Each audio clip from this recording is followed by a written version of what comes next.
Agad naaresto si Iris Tena Lapostre dahil sa paglabag umano nitong alarm and scandal batas sa Pambansa 6, Section 11 at 12 ng Republic Act 9165.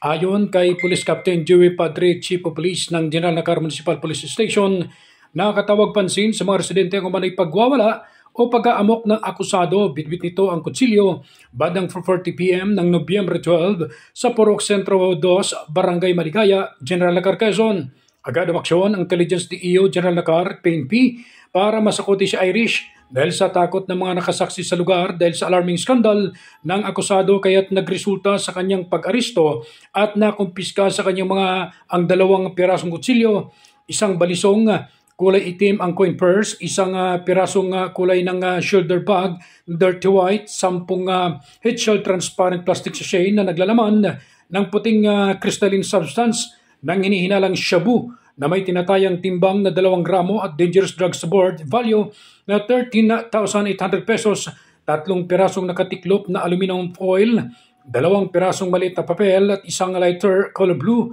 at 2 piraso na medyas na kulay itim. Ronda balita mula sa lalawigan ng Quezon. Ako si J.R. Narit, naghahatid ng mahalagang impormasyon at balitang totoo.